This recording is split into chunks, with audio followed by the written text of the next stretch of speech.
At the end of the day, if you're running a business, you are always looking out for your customers and what you need to do as a business to make sure that you're delivering on the value they expect from you and the ecosystem around you.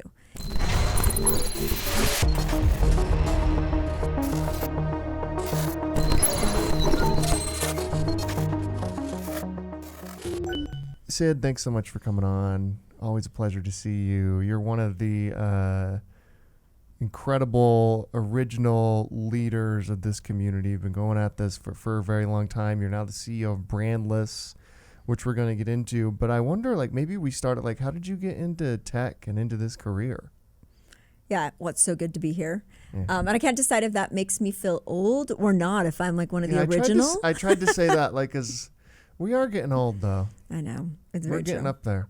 That's right. I got all that experience along the way. I mean, I've spent my whole career in tech, and for me, that journey, it really started in high school, which also kind of maps back to some of the give back work that I do in SheTech, because those mentors and those people that stepped into really my senior year of high school, when I took a job as a software tester at a technology company. Really?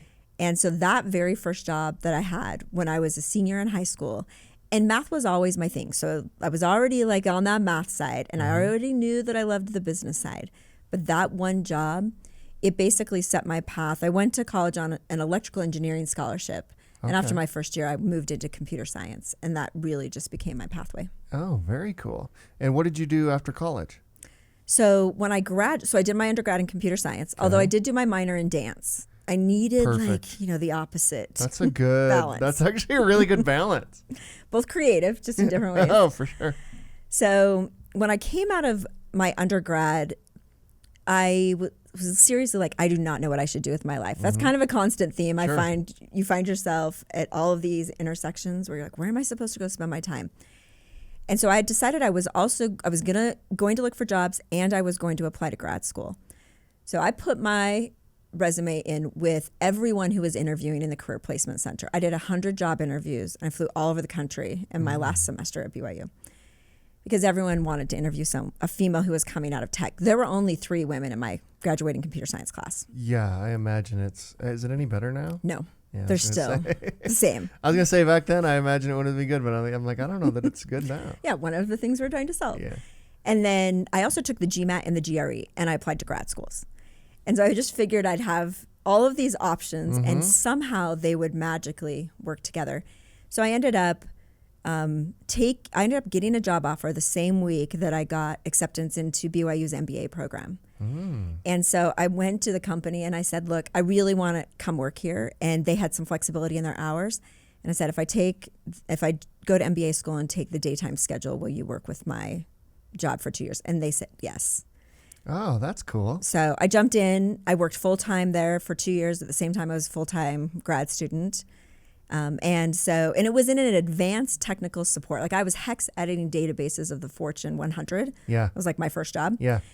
And so it was super fun because it was both very technical, but it also allowed me about 6 months in to start traveling around the world and doing technical training to all of the largest customers. You name some large customer in some place around the world. And I was traveling and basically doing technical presentations to their CTO and CIO groups. Oh, wow. And it was a really interesting experience really early in my career, which I think forged a pathway into being customer facing and figuring out ways where that technical skill was really based in product and then really based in how do you meet customers' needs and problem solve. And so I did that for 2 years, and then afterwards that led me into my pathway of product management. So what did you learn in the MBA? Would you recommend somebody get an MBA? So I loved my MBA program. Yeah. Well, particularly BYU has one of the best in the country. I love the people that the network that got created. I'm still connected with so many of those individuals. The other thing the NBA opened up for me is I would never have been able to go to Disney without that degree. Interesting. Because I went into a group that was primarily PhDs and postdocs, but no one worked in that group that didn't have a master's. And so for me, it really has opened up a number of pathways that would not have existed. That's cool. That's incredible. Yeah. How did you get to Disney? Okay, well, yeah, I love my Disney days, and Bob Iger's like bringing the band back together. Like every day in my news feed, there's someone who's coming back who was there when I was there. So I actually want your like take this. on some of that. Yeah, I want your take on some of this Disney stuff. So yeah, okay, totally can talk about some of that. But it's been really fun to watch Bob come back. My days at Disney, so I spent just under 6 years there, and it was a really unique opportunity that I had. I was kind of between companies. I was just like, I don't know what I'm supposed to do. I was kind of 10 years into my career. And a friend of mine, we had worked as peers. I had been the CMO and he was the CTO at a company that we had built and then sold. And he had gone to head up Disney Research and Imagineering at Disney. He'd been there maybe a couple of years, and they were starting to figure out how they were going to commercialize technology. They were really focused on the tech challenges the Disney company faced over the next decade. So this is predominantly what we call today deep tech. AI, computer vision, 3D printing, robotics, really hard things that take really lots of years to solve. Right. And the challenge was with all of this innovation, because Disney has a very large IP portfolio, is how would you make businesses out of that? What part of that should they spin internally into business units inside of Disney? So they decided they wanted people who had both technical acumen and business degrees to come in and start thinking about that productization and commercialization of technology. So my friend, I'm like, I don't know what to do. He's like, Sid, you should fly down and talk to us. So I flew down, I talked to Tom and the team. I came back and Tom's like, here, you can totally have this job. But let me just caveat it. We've never hired someone here before. I don't know if this is a job for 3 months or a year. I can't even tell you the projects that it might entail in 6 months because it's so new for us. So it's a risk for you, but you should totally come take it. Yeah. I paused for maybe 10 seconds. Yeah. I'm like, I will never get this call again. And even if it doesn't work out in 3 months, I will have had that experience. So I called him back and I'm like, I'm totally in. Like, I'm taking it. What was the position? So it was basically heading up technology commercialization in Disney Research and Imagineering. Yeah. So what did you learn there? I learned more than I could ever have imagined. So top 3 things I think are my favorite. When you are in the Disney culture, you understand what storytelling really means. Yeah. People think it means marketing. It does not. It is all about that complete immersive customer journey that for just a moment is transformative. And it's not just about that moment. It's about the story that lives past that and the relationship that you create with guests that is really about loyalty. And it's really about something that's bigger than any transactional moment in time. And what they do in the company and how that is infused in every single decision that's made is unparalleled in any other company. Yeah. And the ability to have that exposure and at a level that I'm passionate about, which is intersecting with technology. The other thing that was brand new for me at Disney is, I came out of computer science. I'd actually spent a lot of my early career in document management, in compliance and risk management software, in networking software. And then we had just built a company on the Facebook API to like 100 million users. So I had all that type of experience, but I had zero experience in robotics, in 3D, in computer vision, in AI, in any of those. And my experience at Disney threw me rapidly into every one of those domains where I would never have learned deep technology insight into that, because our job was literally to make products out of those. So I got to go so deep and like build experiences, go play test them, figure out if they would work. I mean, I did everything from we went to studio sets and did 3D scans of the entire environment to figure out if we could overlay 3D models on those in order to like sell set designs. That's awesome. To like ESPN work on, catcher cams and all sorts of things that there's no way in any other situation you get the opportunity to do that. And then to also have the opportunity, I recreated the carbon freezing chamber on a stage in Hollywood Studios. And then we did this amazing like programmable LED infrastructure for Glow with the Show Mickey Ears at the opening of Cars Land. Like, I'm never going to do that stuff again. This is so was cool. Amazing. That's incredible. What do you think of Disney? Disney's an interesting company. One of the iconic, great American companies of all time, right? And with a founder who's legendary, and now with a CEO who's come back, who's also legendary, who should probably be president of the United States. Like, Disney's kind of like too small of a gig for Bob That's probably true. which is kind of interesting. But it feels like they've run into an interesting challenge, which is they're really doing a lot. they're doing a lot of things in a lot of different spaces. And like Disney Plus is great. I have it. My kid loves Bluey. Yep. It's impossible to not be watching Bluey constantly. But it's interesting when you think about, like, should they have done Disney Plus? Should they have just sold all of that and made full profit out of like Netflix? It's an interesting like dilemma that they have and that Bob's working through right now, right? And like, do we spin off ESPN? Do we spin off National Geographic? Like, the assets they have are crazy, and there's a lot of them. That's right. And it's actually not a new question for Disney. Yeah. I mean, Disney has always been built around many different opportunities. It's almost, you almost think about it as curated entertainment. So they own all of this IP and all of this content. And then the question is, that they are always asking, is what part do we own? What part do we partner with? And then how do you work in an ever-evolving consumer stack of things? Because things like theme parks, they're very specific, right? You intentionally go to the destination and you have these like magical experiences, but how does that transcend past that? Because things that they've done in the content world, they bring you back into parks. I mean, Star Wars Land has been amazingly successful, but you watch that evolution over 15 years now, buying the IP, transforming that, creating a land, like that integrated holistic experience has served them very well. Now, how do you handle distribution channels and streaming? That world has dynamically changed a lot for Disney, and they've had these constant discussions. I mean, I remember, back in the late 2000s when they bought, who'd they buy? Playdom. Remember the gaming ecosystem that they bought? Yeah. So they delved fully into gaming. They did the Avalanche Studios facility that was here based in Utah. They had all of I can't remember what all the characters were called right on so they've done this number of times where they've tried to look at what are the new mediums that are coming out, how does our IP relate to that, and what part of the stack that we own. I think they have historically been very smart about being willing to both test into ones, figure out model, and then come back. But the thing that's critical for companies like Disney and entertainment is the IP. Yeah. It is the content. And so then what part do you own and how does that branch out? I think one thing that I always appreciated about all my interactions with Bob Iger and the opportunity that I had to be there is that he is a really good leader. And he drove the majority of those M&A transactions on IP. And they did a really good job. Now, there's lots of discussion now about like how many of those you should have branched and like how big a superhero franchise can actually be. Yeah, sure. But, they're going to make some mistakes along the way. I think the overarching philosophy of you must own your content, though. IP is the most critical factor. Yeah. And then in a dynamic, changing world, how do you make sure you own what you can be good at and find partners for the rest of it? Yeah. What else did you learn from him? He must have been fascinating. He was a very empowering leader, which is an interesting, change that I think Disney has had over the last few years.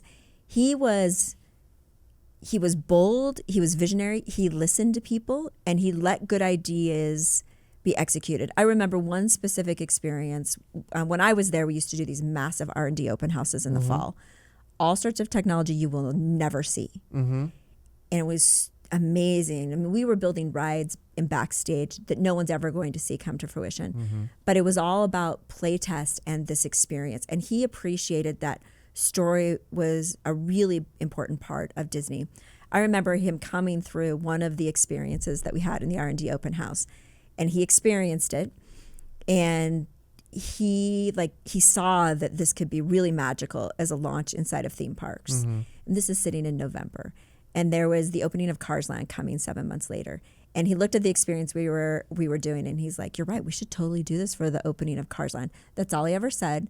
And then we took and completely executed that in 8 months, which is a very, very fast timeline for a large company. But he just created this empowerment. And I saw it replicated time and time again in our group, which was all about innovation. Of like, we're going to test a bunch of stuff. We need the development of that. We have to be on the forefront of innovation, because if we don't try things now, we won't get to see what they can become in 10 years. Yeah. Because if you're only ever focused on the problem of today, you don't buy the time and the vision that you need for the things that take effort and take a long time to develop that are transformative in a decade. All companies get caught up in that. Yeah. The problems we're solving every day that feel so heavy. we forget sometimes to step back and say, well, if we were here in 5 years, what would that have done for our business? Mm-hmm. Yeah, thinking long term is a really important piece for a leader, not just like quarter or a couple years. Like really thinking long term, I think is super valuable. What do you make of this Florida stuff? Not the controversy itself. I don't want you to comment on that, but how to lead through these times where you kind of can't help, particularly if you're an enormous company like Disney, but even way smaller companies, you can't help but be in a world that's new, I think, to most business leaders, which is like the political or cultural conversation. I mean, I think everyone I think you're always constantly managing that. At the end of the day, if you're running a business, you are always looking out for your customers, mm-hmm. and what you need to do as a business to make sure that you're delivering on the value they expect from you and the ecosystem around you. Now, Disney gets a much more complex ecosystem, mm-hmm. because they have a massive physical infrastructure. They have massive number of employees inside of a place like Florida. And then you've got all this political element inside of that. At the end of the day, Disney has to be thinking about, the economic impact that they're creating there, how that's valuable for their company, and how that impacts employees. And I think they, like the rest of us, are trying to balance mm-hmm. all of those elements that are coming at them. I mean, having been behind the scenes, I will say what's really been historically impressive about the Florida operation is, Disney has taken responsibility for this entire ecosystem of its area. Like, it owns the city. And when you're behind the scenes and you watch that, you're like, it's not because they're trying to do something different. It's because they understand that they're willing to put the money in. They're willing to fund the entire ecosystem, which in turn has served the state of Florida extremely well. Yeah, I mean, Walt's vision for it was like a self-sustaining community. Mm-hmm. And it pretty much is, from its own fire department to its own transportation systems to its own waste systems. Like, they have, and then they've developed cities around like Celebration where employees live. I mean, they have huge housing infrastructures. I mean, it's a very impressive facility, and I would be one who would tread lightly on creating disruption for them in that, because they have executed very well for the state of Florida. Yeah, if you're in the state of Florida, I don't know, you don't want Disney to leave. That's a weird. Yeah, they can never leave. That's a weird concept. That'd be crazy. Why'd you leave Disney? So I got to this point at Disney where I had done all of these amazing things, and Disney's dynamic was changing. We've seen it change over the last 6 to 7 years, and mm-hmm. they were kind of going through this evolution. And for me, I had this amazing experience, and I wanted the opportunity to jump in and say, maybe I'm going to go start something from the ground up and get it venture backed and see where that goes. And so what did you do once you left? So when I left Disney, I built the company 3D Plus Me, which was still that crossover of entertainment and story. And great company, by the way. It was super fun. That was fun. Like, I'll never be on those same stages of IP again. I was rewatching. There's a video on YouTube that's my Marvel.com interview from when we launched. If you watch the latest superhero movie, there is this character called MODOK, who's a mechanized organism designed only for killing. He has like this special like sequence in the movie. We made that character in 3D printing as one of our very first launches with Marvel.com as a special edition for Comic-Con in San Diego. That's so cool. And when that came out in the movie, I'm like, oh my gosh, I have to go find all those images. Like, where is that? Because no one's ever heard of that character. But that business, I wanted entertainment, sports, and gaming. And we created a partnership with every IP in the world. I'll never go to the Super Bowl again and have a product there. I'll never show up at the World Series again and have installs at all the stadiums. Or be in like Times Square as an experience for product. That company was so cool because that IP just traveled everywhere. And we went to every largest stage where content was. Yeah, and during that time, didn't you start Women Tech Council?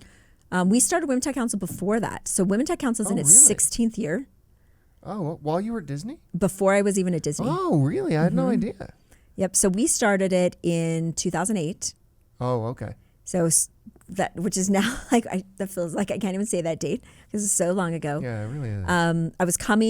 I think I was still at Next Page when we started that, which eventually is the Proof Point office here.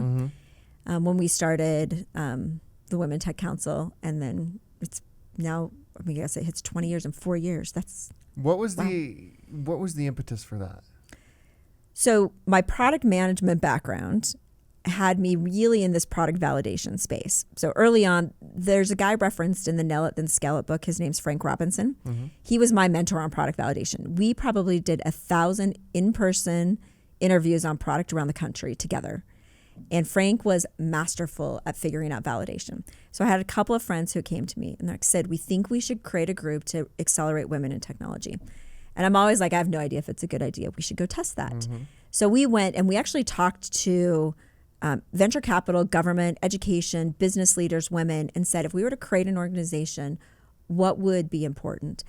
And everyone came back to us and said, you've got to focus on the economic impact of women in tech and surround that with mentoring and opportunity and visibility and networking. And so we validated that. We held our first meeting, pulled together 60 people. We tell them what we're about. They give us a bunch of feedback. We go away and we say, we're going to come back in 6 months. And that basically launched it based on all of that validation. And really our charter never changed. We've really been anchored in those same things of there's an opportunity to bring men and women together to create more opportunity and accelerate and change the numbers for women in tech. And then our model stays the same. We're like, sometimes we have good ideas, sometimes bad, but we always validate them. And then if they work, we just keep them going. Well, the organization's legendary and its impact is unquestionable. I wonder, what are you most proud of with Women Tech Council? You mentioned SheTech, which is this phenomenal program, but Women Tech Council has been involved in a lot of incredible, like creating things. Like you created SheTech, like that didn't exist before. It's not like you took over a government program or anything. Like that's pretty fascinating. I think the thing the organization is really good at is creating impactful programs and making them sustainable, not just for one moment in time. So this year, I think it's the 16th year of the Women Tech Awards. And that program's recognized like 350 women. And the coolest part about it is 90% of the women who come through that program within 6 months see career acceleration. Just think about that for a moment. What we want for everyone is more opportunity faster. What you want for everyone who's around you is for people to see their talent, to give them this stage, and to say, if we shine a light on how talented you are, it helps you open more doors. That's what I view the organization's responsibility, is this ability to bring together people so that they become more connected, creates more light, addresses those issues. But at the end of the day, the individual themselves sees the impact because of what they were able to do. Yeah, Women Tech Awards is so great. Oh, thank you. Yeah, I love that event. We're doing the interviews later today, Really? actually. Yeah, Oh, so great. That's awesome. I love that community. And what have you noticed, like from 2008 to now, how the community has changed, particularly on this issue of women in technology? Are we any better than we were in 2008? Ooh, that's a really great question. If you look at the data would not have changed dramatically in that time, which means we're not moving fast enough in the places that matter. I would say as a community, everyone is aware, and that is one of the critical factors to change. The conversations still exist, right? People do think about the makeup of their senior teams. They think about the makeup of their boards. One of the reasons we believe we haven't seen as much change as we need. So we know from our SheTech program, if those girls participate in our student advisory board or in our student board and in our internship, 90% of those girls are going into STEM fields. Yeah. It's changing the lives of the Sterling Scholar apps in the state of Utah. All those girls came through SheTech. Now, you translate that into career. So our greatest issue right now is mid-career gap. Women who are leaving the workforce after first job as they should pathway into management, which is creating one of the biggest issues that we have of moving more women into both management and senior leadership because they're changing industries or they're leaving career altogether and they're not getting the promotions.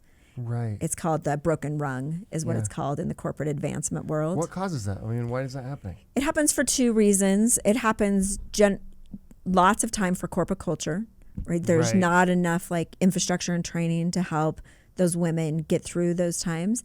And the second one is I think there's a large concern from women around, do I want to go take those management responsibilities and pathway? And they haven't had enough role models to say, you can actually do it. Yeah. And so then we're just broken because we don't have enough women management. And that's really how you start changing the 5% executive number, is you need more women who get all of that experience. So we keep thinking about this, how do you accelerate more in that center?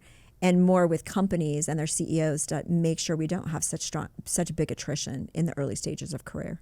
Well, that's what's great about Women Tech Awards and what Women Tech Council has done overall. It's like, hey, look at these role models. Look at these very accomplished women who have done amazing things throughout their career, and you bring like young women to the awards, right? To see that, it's beautiful. Yeah, we'll probably usually have 150 of those high school girls who come. This year, we actually created part of the program specifically around those rising stars and created a list of rising stars so that we can even shine a stronger light on that talent that's coming through and just help accelerate their pathways, give them more visibility. They're doing amazing things, and we can be an amplification voice for them. As a woman who's raised money in the community, why, we're not good at that. We're not good at giving venture capital money to women. What do you make of that? Like, it's even worse. You said 5% executive. I think it's like 2%, maybe even 1%. Yep. Venture money goes to women. Yep. Why is that? That number is astonishing, really. And frustrating. Yeah. So I think a lot about this because, since 2 years ago, we raised the 118. And once you raise capital, you're forever raising capital. So this weighs on me a lot for two reasons. I'm like, first of all, that should never have been a number that was the highest number that I could ever done. And second of all, how come no one's broken it since then? Yeah. Right. So I think about this a lot, and I have a couple of theories because it's a very complex problem. At the end of the day, deals and funding happen based in networks.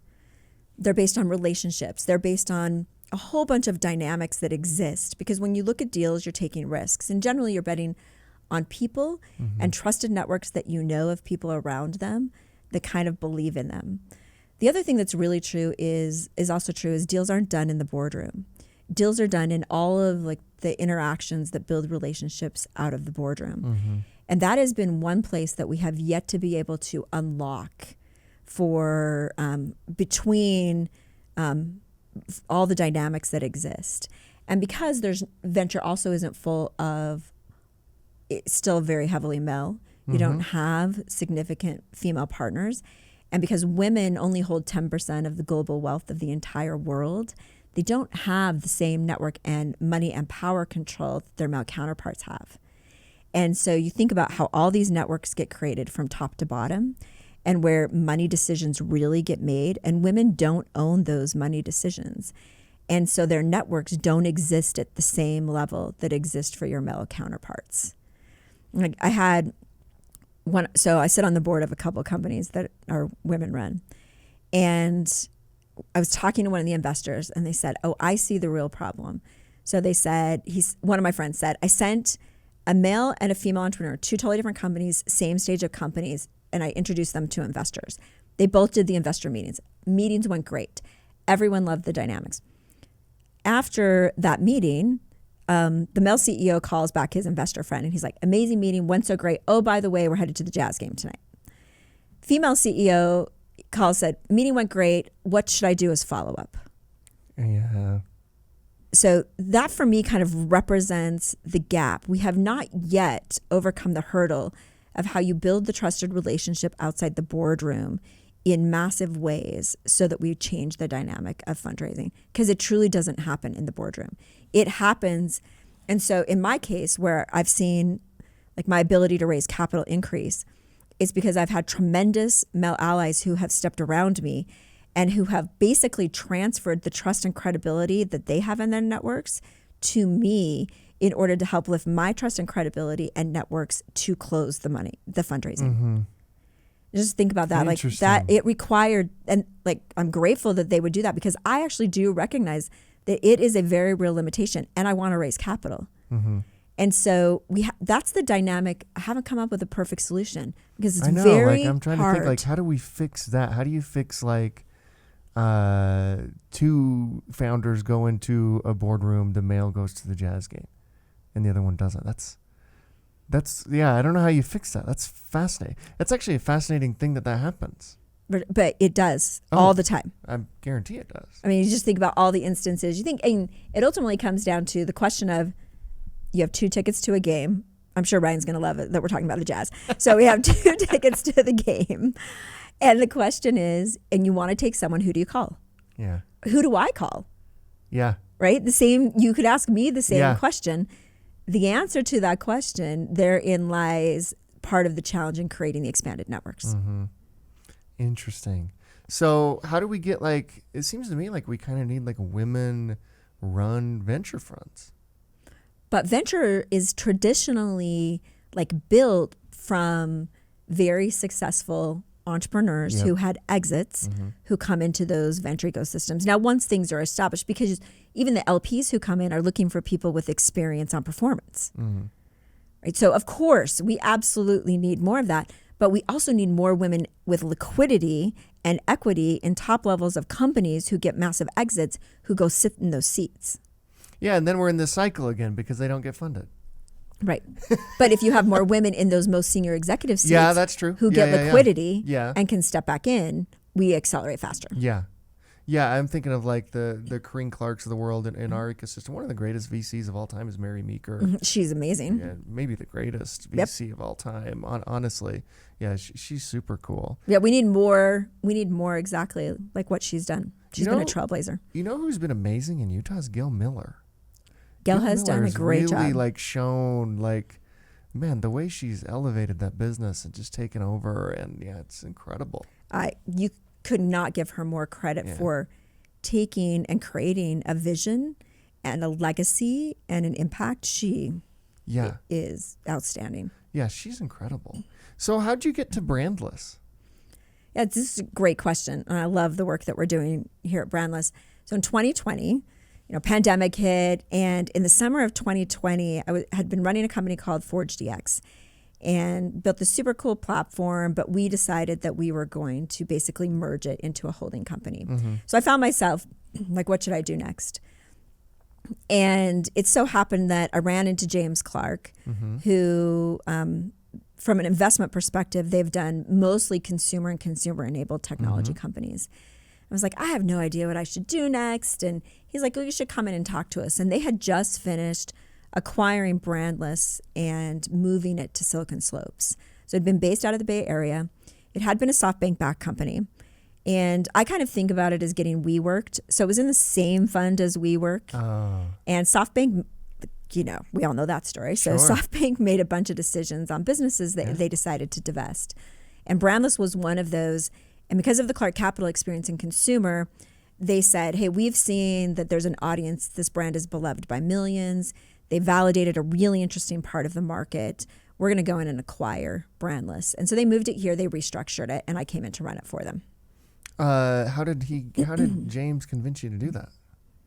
What was that like? He did a really good job. We had a whole series, probably over 2 or 3 months, where I was getting introduced into it. I think the thing for me that was most interesting is I knew a couple of things at that stage of my career. One was I was not going to create a startup from the ground up. Yeah, it's a lot and you create a startup from the ground up. Just be committed to your 7 to 10 years, especially if it's not a services business. You're going into software and you're going to scale that.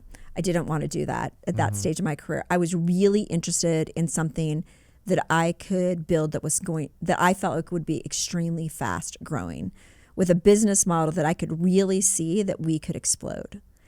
And so this opportunity, as James and I were diving into it, it was we're trying to figure out how this becomes $1 billion opportunity in 3 to 4 years. Now that means something different in my software world, right? I always sell the $1 billion valuation, always. Yeah. But when we started thinking about what could become actual revenue and very fast growth plan.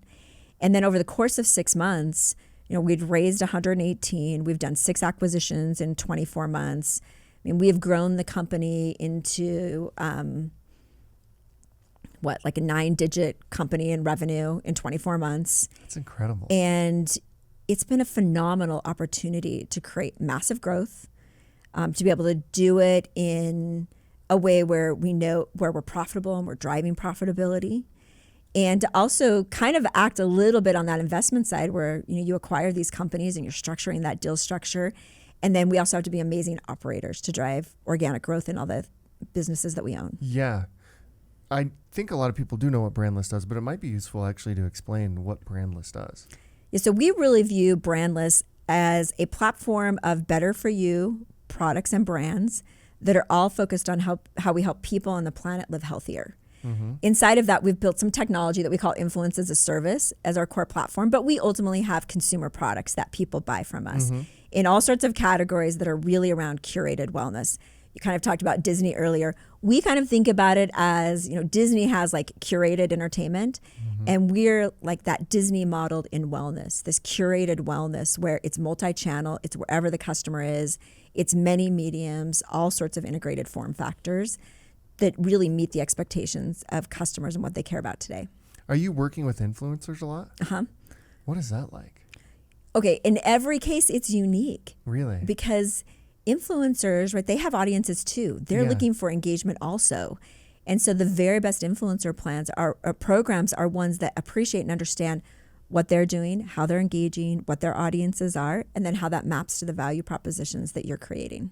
Yeah, that's interesting. That must be so fascinating to work with them. Yeah. It's probably the most complex business I've ever run, to be honest. Yeah. Because we have entrepreneurs in the mix, we have retail, Amazon, direct-to-consumer, influencer channels, all activated across all these different brands. We have 2 companies we own in California. We have a company in Florida. We have companies here. I mean, but it's also really fun because it's so challenging. Yeah. How will AI affect Brandless? So we have a platform we call Brandless AI inside of Brandless itself, which we use to activate our Influence as a Service, which for us is all about how do you create more personalized experiences. So I view what's happening in consumer as retail. I call it CPG3, this massive transformation where everything's hyper-personalized. It's very distributed. You must be where customers are, which is in a very fragmented place. And what they're really looking for is how they trust people that they know in order to make decisions about what they purchase. And so what that then leads to is how do you create these personalized, very customized experiences that are optimized based on the data that it learns about people, about what they love to hear. Like, it's like, oh, what do I love to hear Clint talking about? When Clint speaks, what do I respond to? Well, then imagine your interface for how people engage with you or know what you're doing is then optimized based on engagement that they have and the intelligence that we have around interactions with you. Yeah. Where do you see it going? You want to take this company public? I mean, that's our plan. Yeah. We have lots of foundation that we've already put in place for that. That's so incredible. Well done. Oh, well, thanks. We're not there yet. It's a constant day journey. No, that's so cool. That's unbelievable. What do you think, like Women Tech Council? What would you want Women Tech Council's legacy to be? So, Women Tech Council, I've often said this, is like its legacy I want to be that it created change. And it created the opportunity for 50% of our workforce are women, for 50% of the roles across the entire ecosystem to have women in them. And I recognize there are many stages of the talent pipeline. But if that were true, then you wouldn't have an organization called the Women Tech Council. Yeah. And that would be okay. Like our legacy, all of our combined legacy should be that opportunity, access to opportunity is equal. Yeah. And that it's just how the world operates. Yeah. What about Utah in general? Like, what do you see as its future as you look at like the next 10, 20 years, having gone through, what we just went through already? What do we look like in 10, 20 years? I mean, we're currently on a path where I think we're one of the strongest economic and innovation centers really in the world. I think we have done an amazing job as all of the founding people of this community over the last 30 to 40 years to make all the steps that make that possible. Our education system, I mean, we're going to see massive changes in our capital system. We're going to see transformation in the type of technology innovation that's coming out of here. I think you're going to see more connected worlds. But I think we have this opportunity to be a very strong epicenter of what's happening in innovation in places that we care about. I think those worlds will collide with consumer. I think they'll continue to collide with influencer. And we already have per capita more of those companies than any other region. I think we have to figure out how to model our resources and our capital infrastructure for that. I think we also have to become a model for how you allow talent to live in many other places and not just all here, but have us be a hub of how that gets capitalized and really has an influence on the world. Will you ever run for governor or political public office? I get this question quite often sometimes. So, when I was in high school, I ran for office 4 years in a row, and I lost every year. It has kind of tainted me since that. So I'm not going to answer your question directly. But I have this, legacy experience that I was like, I don't know, Sid, if you can win. Seriously. Yeah, that would be incredible for the state. Well, Sid, thank you for everything you've done for this community.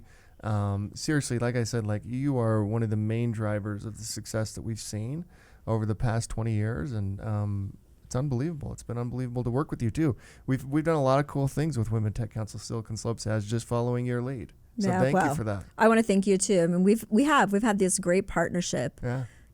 Silicon Slopes is only a few years younger than Women Tech Council, I think, and this, because I'm just a big believer in partnership and collaboration. You never have all the best ideas, and we lift the ecosystem by working together and taking what people are great at.